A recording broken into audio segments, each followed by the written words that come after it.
जय हिंद बच्चों, कैसे हैं आप लोग। मैं हूं आपका केमिस्ट्री मेंटर कुणाल वर्मा काशी से। आज हम आपके लिए लेकर आए हैं आइडियल और non ideal solution. Last lecture में हमने राउल्ट्स लॉ पढ़ लिया था। वहां पे हमने ये बताया था कि सारे सोल्यूशन जो आइडियल होते हैं वहां पे राउल्ट्स लॉ को हम क्या करेंगे, लगाएंगे। लेकिन हमने ये बताया नहीं था कि एक्चुअल में क्या होता है आइडियल और नॉन आइडियल। तो आइए आज सीखते हैं। तो आइडियल सोल्यूशन क्या होता है भाई। राउल्ट्स लॉ पढ़ रहे थे, जो सॉल्यूशंस राउल्ट्स लॉ को मानेंगे वही तो आइडियल सोल्यूशन होंगे। तो दो solutions which obey Raoult's law at all range of concentration and temperature are called ideal solutions. ये बात समझ में आ रही है। अब आइडियल सोल्यूशन के लिए क्या क्या बातें हैं वो आपको याद रखना है। तो पहली बात ये क्या होता था, पार्शियल प्रेशर ऑफ ए बराबर P naught A into mole fraction of A और पार्शियल प्रेशर ऑफ बी बराबर P naught B mole fraction of B. ये इक्वल टू का साइन यही कह रहा है कि ये राउल्ट्स लॉ को मान रहा है, ठीक है ना। तो आइडियल सोल्यूशन के लिए ये बात तो हो ही जाएगी। और टोटल प्रेशर बराबर P naught A mole fraction of A plus P naught B mole fraction of B. अगर ये इक्वल टू नहीं होता तो या तो लेस देन होता या तो ग्रेटर देन होता, तब वो नॉन आइडियल की बात हम करते हैं वहां पे, ठीक है ना। तो और दूसरी बात, कोहेसिव फोर्स बराबर एडहेसिव फोर्स। ये कोहेसिव फोर्स और एडहेसिव फोर्स क्या होता है, देखो सेम पार्टिकल्स के बीच में लगने वाला फोर्स ऑफ अट्रैक्शन क्या कहलाएगा, कोहेसिव फोर्स। और डिफरेंट पार्टिकल्स के बीच में लगने वाला फोर्स ऑफ अट्रैक्शन क्या कहलाएगा, एडहेसिव फोर्स। सपोज करो लिक्विड ए अकेला है, उसमें बी और बी मिक्स हम नहीं किए, तो जब लिक्विड ए अकेला है तो वहां पे ए के बीच में अट्रैक्शन है केवल। लिक्विड बी जब अकेला है तो वहां बी और बी के बीच में केवल अट्रैक्शन है। तो वही force of attraction between A और force of attraction between B are called cohesive force. Same particles के बीच में लगने वाला फोर्स। जब ए और बी को हमने मिक्स कर दिया, मिला दिया, तब वहां पे ए और बी के बीच में भी क्या होगा, अट्रैक्शन होगा। उस अट्रैक्शन को बोलेंगे डिफरेंट पार्टिकल्स के बीच में लगने वाला अट्रैक्शन, और वो क्या कहलाएगा, एडहेसिव फोर्स। अगर सोल्यूशन को आइडियल बनाना है तो force of attraction between A, force of attraction B and B और force of attraction between A and B, ये सब का सब बराबर होना चाहिए। कोई अट्रैक्शन ना तो पहले के मुकाबले बढ़ना चाहिए ना तो घटना चाहिए, ठीक है ना। अगर घटा बढ़ा तो वो क्या हो जाएगा, नॉन आइडियल हो जाएगा। यानी कि कोहेसिव फोर्स बराबर एडहेसिव फोर्स हो जाएगा। यानी फोर्स बिटवीन ए बराबर फोर्स बिटवीन बी बराबर force between A and B, ठीक है ना, ये हो जाएगा। और अगला क्या है, डेल्टा एच ऑफ मिक्सिंग बराबर 0। मतलब जब हम मिक्स करेंगे दोनों लिक्विड को तो कोई हीट चेंज नहीं होना चाहिए, ना तो वो एक्सोथर्मिक हो ना तो वो एंडोथर्मिक हो। अगर अट्रैक्शन हुआ है कुछ एक्स्ट्रा, पहले के मुकाबले अट्रैक्शन बढ़ गया, तो पक्का है कि अट्रैक्शन के कारण डेल्टा एच क्या हो जाएगा, निगेटिव हो जाएगा। वो क्या हो जाएगा, एक्सोथर्मिक हो जाएगा, ठीक है ना। और अट्रैक्शन अगर घटा है, पार्टिकल थोड़े दूर चले गए हैं, तो क्या हो जाएगा, वो एंडोथर्मिक हो जाएगा। आई बात समझ में। तो डेल्टा एच मिक्सिंग बराबर 0 का मतलब ना तो प्रोसेस एंडोथर्मिक होगा ना तो एक्सोथर्मिक हो, ना तो एंडो ना तो एक्सो, कोई हीट ना तो निकलेगा ना तो कोई हीट एब्जॉर्ब होगा। आई बात समझ में। अगला है डेल्टा वी ऑफ मिक्सिंग बराबर 0। इसका मतलब ये है कि अगर मैं 2 लीटर ए और 2 लीटर बी को मिला रहा हूँ तो वो 4 लीटर ही बनना चाहिए। अब लोग सर ये तो होता ही है, नहीं, ऐसा नहीं होगा अगर सॉल्यूशन नॉन आइडियल होगा। अगर सॉल्यूशन नॉन आइडियल है तो हो सकता है कि 2 लीटर ए 2 लीटर बी हम मिक्स करें तो 4.1 बन जाए।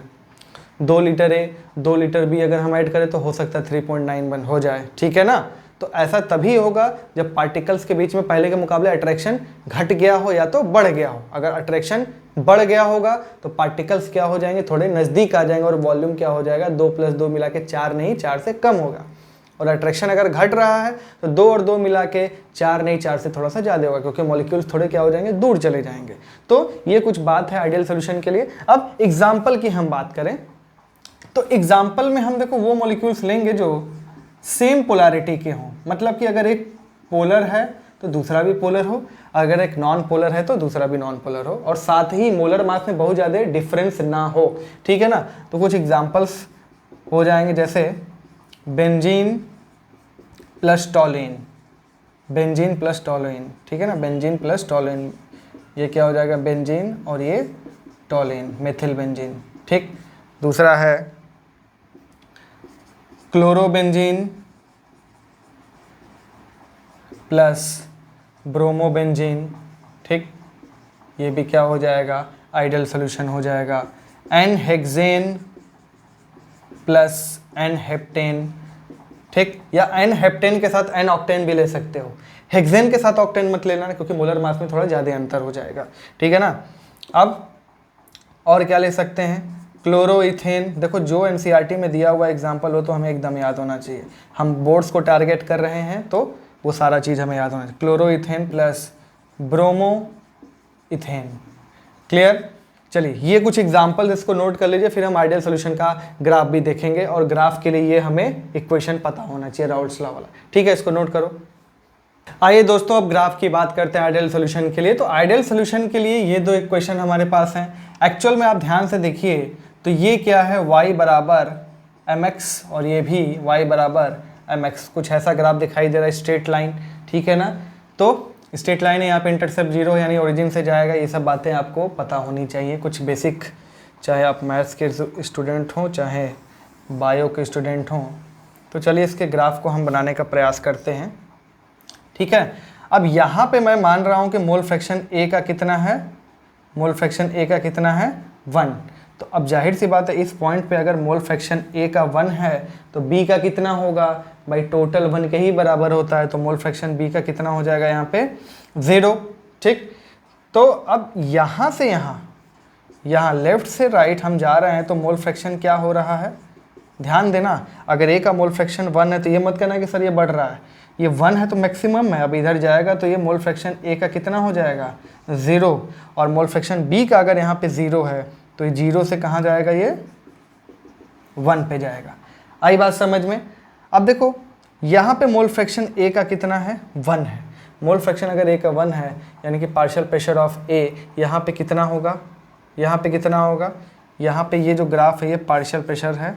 ठीक, और ये पार्शियल प्रेशर A की बात हो रही है। तो पार्शियल प्रेशर A का यहाँ पे कितना होगा P नॉट A कितना हो जाएगा P नॉट A। अब जैसे जैसे इधर से इधर हम चल रहे हैं तो क्या हो रहा है, मोल फ्रैक्शन A का घट रहा है तो पार्शियल प्रेशर भी A का क्या होगा, घटेगा, और वो स्ट्रेट लाइन के हिसाब से घटेगा। तो यहाँ पे जाते जाते क्या हो गया, यहाँ पे स्ट्रेट आप ग्राफ बनाएंगे। ठीक है ना, स्केल से बनाना कॉपी में हमसे टेढ़ा मेढ़ा हो जा रहा है। ठीक है ना, फिर भी हम प्रयास करते हैं।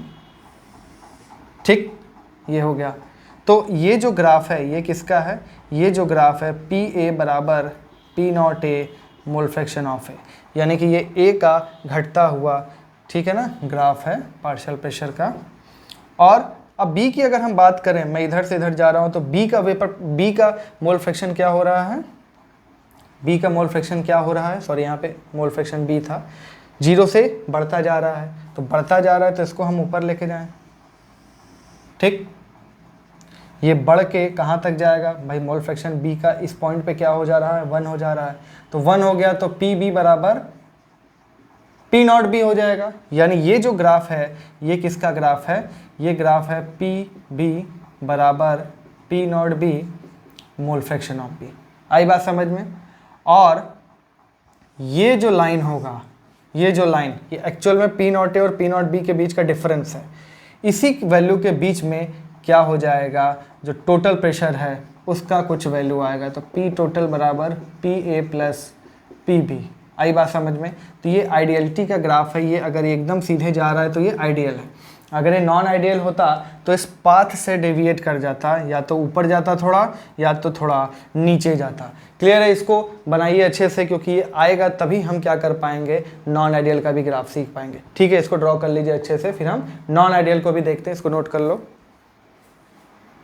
आइए फ्रेंड्स अब बात करते हैं नॉन आइडियल सोल्यूशन की। तो नॉन आइडियल क्या होता है, जाहिर सी बात है, दो solutions which do not obeys Raoult's law at all range of concentration and temperature.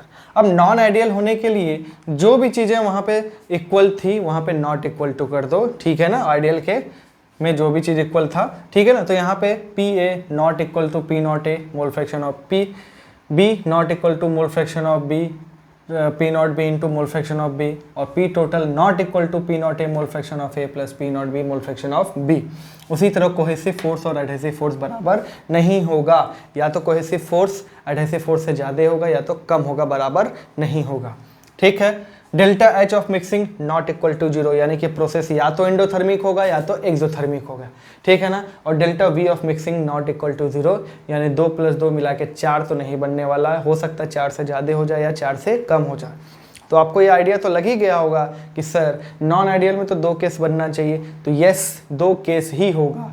एक होता है अगर कोई नॉन आइडियल है तो इसका मतलब वो राउट्स लॉ के रास्ते से भटक गया है, यानी राउट्स लॉ को फॉलो नहीं कर रहा है, यानी राउट्स लॉ के पाथ से डेविएट कर रहा है। आई बात समझ में? राउट्स लॉ के पाथ से डेविएट कर रहा है। तो हम यहाँ पे दो केस देखेंगे नॉन आइडियल में, ठीक है ना। दो तरह का डेविएशन होगा।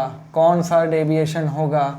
ठीक है ना, कौन सा होगा? एक होगा पॉजिटिव डेविएशन और दूसरा नेगेटिव डेविएशन। ठीक, अच्छे से आप सभी क्या करेंगे, नोट करेंगे। कुछ बातें मैं बोलता हूँ, लिख नहीं पाता हूँ, तो उसको आप लोग अच्छे से समझ के क्या करेंगे, नोट करेंगे। तो दो केस बनेगा अगर नॉन आइडियल सोल्यूशन है, पॉजिटिव डेविएशन और नेगेटिव डेविएशन। मतलब solutions showing positive deviation from Raoult's law और solutions showing negative deviation from Raoult's law. इन दोनों का अलग अलग ग्राफ भी हम देखेंगे और दोनों का एग्जाम्पल भी देखेंगे।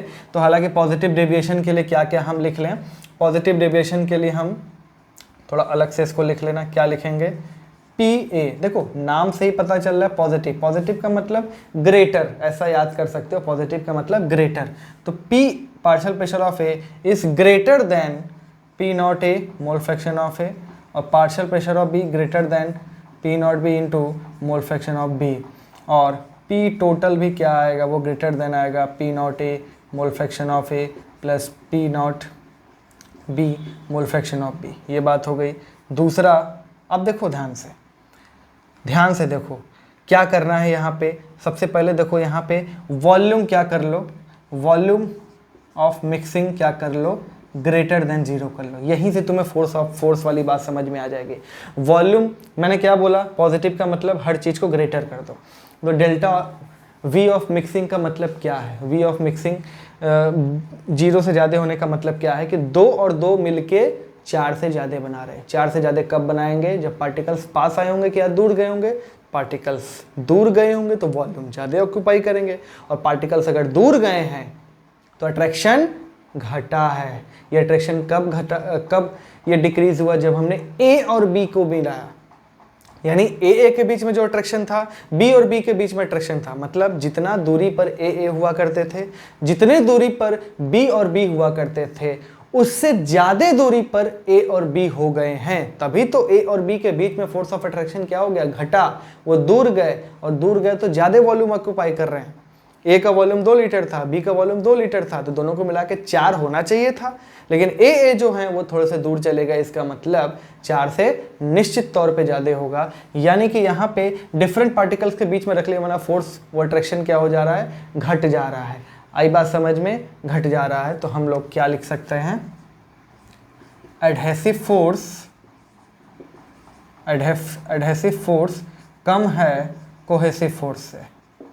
ठीक, एडहेसिव फोर्स कम है कोहेसिव फोर्स से, और जाहिर सी बात है अट्रैक्शन घटा तो प्रोसेस एंडोथर्मिक, यानी कि डेल्टा एच भी क्या हो जाएगा, ग्रेटर देन 0। वैसे भी समझ जाओ कि ये भी ग्रेटर है तो ये भी ग्रेटर है, ये समझने वाली बात है। ठीक है ना, आप थर्मोडायनेमिक्स अच्छे से पढ़े होंगे तो बहुत अच्छे से समझ में आएगा, नहीं तो कोई दिक्कत नहीं है। आप इतना नोट कर लेंगे, बोर्ड्स में ज़्यादा कठिन सवाल नहीं आएंगे। ठीक है, अब नेगेटिव डेविएशन के लिए हम क्या लिख लें, P A less than P naught A mole fraction of A, और P B less than P naught B mole fraction of B. ये बात समझ में आ रही है।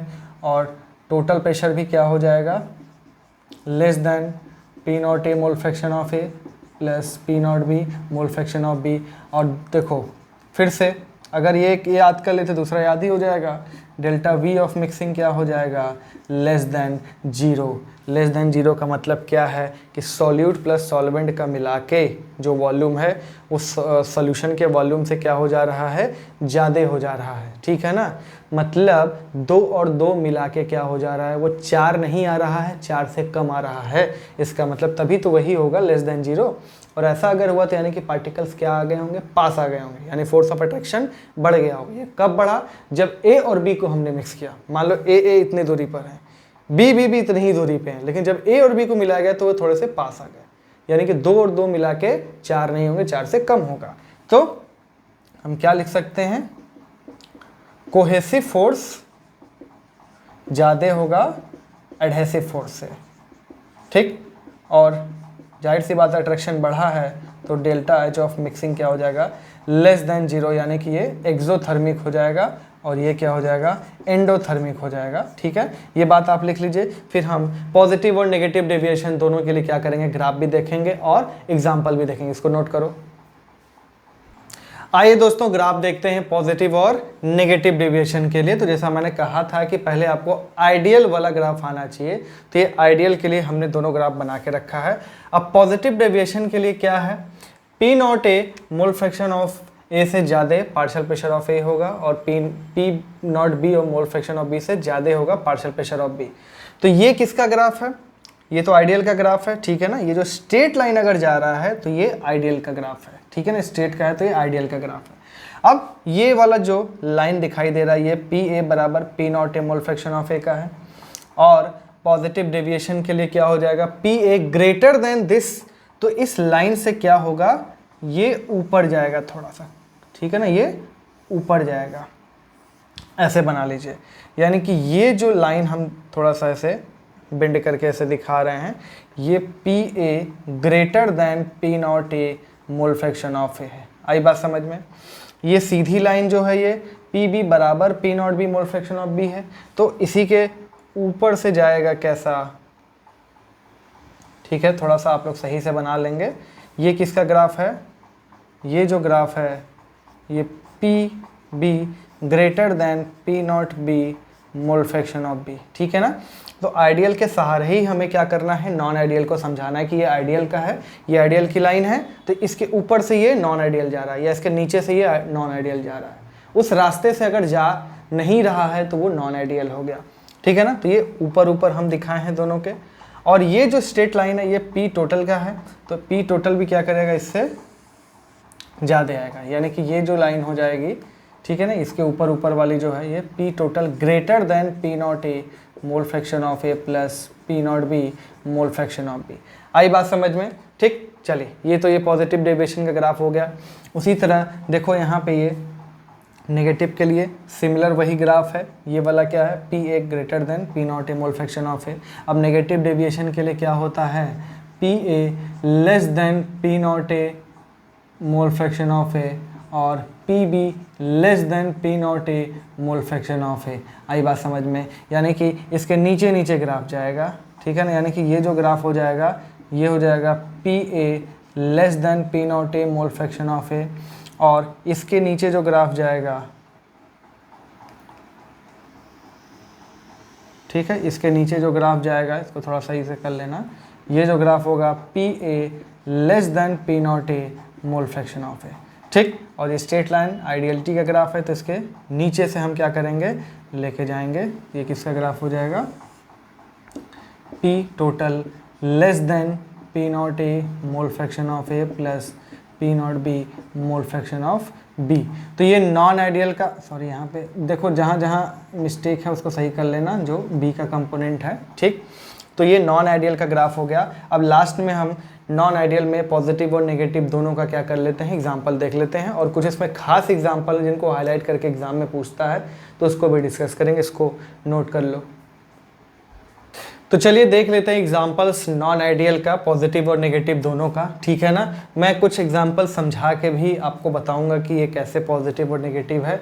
हालांकि अगर आपका 11th का कंसेप्ट पूरा क्लियर नहीं है तो आप प्रयास करिए कि आप जितना याद कर सकते हैं उतना आपके लिए बेहतर होगा। ठीक है ना, जैसे पॉजिटिव डेविएशन, अब देखो एसीटोन प्लस कार्बन डाइसल्फाइड है क्या, एसीटोन एक पोलर कंपाउंड है और कार्बन डाइसल्फाइड क्या है, एक नॉन पोलर है। कार्बन डाइसल्फाइड और कार्बन डाइसल्फाइड के बीच में क्या लग रहा है, weak van der Waals force of attraction, जो सबसे वीकेस्ट होता है, जिसको हम लोग क्या बोलते हैं, डिस्पर्सन फोर्स या लंदन फोर्स। ठीक है ना, नॉन पोलर के बीच में यहाँ पे अट्रैक्शन है। यहाँ पे जो wander Waals force of attraction है वो एक्चुअल में डाइपोल है, और डाइपोल क्या होता है, लंदन फोर्स से स्ट्रांग होता है। ठीक है ना, लंदन फोर्स से स्ट्रांग होता है। तो यहाँ पे डाइपोल, यहाँ पे लंदन फोर्स। ठीक, जब दोनों को मिक्स करेंगे आपस में तो इसके कुछ मॉलिक्यूल एसीटोन के बीच में आ जाएंगे और उसके पोलर जो उसके डाइपोल इंटरेक्शन है उसको थोड़ा सा क्या करेगा, डिस्टर्ब करेगा, जिसके कारण कुछ एसीटोन के मॉलिक्यूल्स क्या हो जाएंगे, फ्री हो जाएंगे और वो वेपर में थोड़ा जल्दी चेंज हो जाएंगे एज कम्पेयर टू वो एसीटोन। एसीटोन जब अकेला हुआ करता था तो ऐसा कम होता था क्योंकि वहाँ पे प्योर डाइपोल डाइपोल था। अब वो डाइपोल डाइपोल डिस्टर्ब हो जा रहा है इसके बीच में आ जाने से, ठीक है ना। Similarly acetone plus ethanol, acetone और एसीटोन के बीच में डाइपोल डाइपोल अट्रैक्शन, इथेनॉल और इथेनॉल के बीच में इंटरमोलिकुलर हाइड्रोजन बॉन्डिंग। और ध्यान रखना हाइड्रोजन बॉन्डिंग किसी भी तरीके के वंडर वाल फोर्स ऑफ अट्रैक्शन से तगड़ा होता है, ज़्यादा होता है। तो उसी तरह जब इथेनॉल के साथ एसीटोन को मिक्स किया गया तो इथेनॉल के बीच का जो हाइड्रोजन बॉन्ड है उसको क्या करेगा, ये डिस्टर्ब करेगा। हर कमजोर वाला स्ट्रॉन्ग को क्या करेगा, डिस्टर्ब करेगा।